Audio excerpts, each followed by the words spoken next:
Секој што се огрешил ќе одговара, без разлика кој е. Власта тргна во безмилосна битка за расчистување со криминалот и корупцијата вкоренета во сите општествени пори.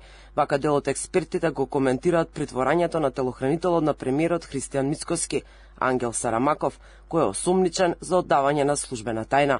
Според поранешниот антикорупционер Воислав Зафировски, заврши селективноста што ја видовме изминативе години во борбата против криминалот и корупцијата, како што беше примерот со злоупотреби на службени возила што беа користени за шопинг во Солун од страна на припадници на МВР. Како се постапуваше во изминатиот период?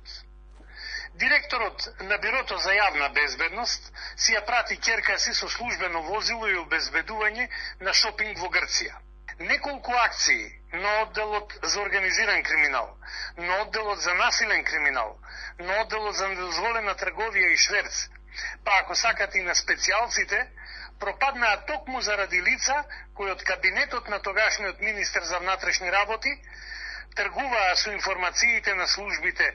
Постои неселективност и подеднакво постапување кон сите, без разлика на позициите во службата.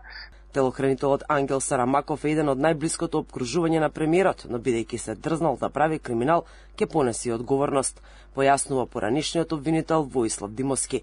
Тој вели дека за прв пат во неговата 30-годишна кариера гледа вакво нешто, дел од обезбедувањето на највисоката политичка фигура да заврши за решетки. Ова, според него, покажува дека нема селективност кога станува збор за искоренувањето на криминалот од сите општествени пори, па дури и оној што е во нивните редови. Фактот дека станува збор за припадник на обезбедувањето укажува на тоа дека станува збор за човек од доверба. До сега не се случило такво нешто. Јас ги охрабрувам сите фактори во таа насока да се движат во насока на неселективно расправање со криминалот. Јавноста, која не е навикната некој од блиското обкружување на власта да заврши со лисици на рацете, безпотребно крена буре и отвори прашање од типот дали државниот систем е безбеден, бидејќи беше уапсен еден од телохранителите на премиерот поради сомневање дека оддавал службени тајни. За сега нема официјална информација за какви службени белешки станува збор, па се лиферуваат секакви информации, иако истрагата не е завршена.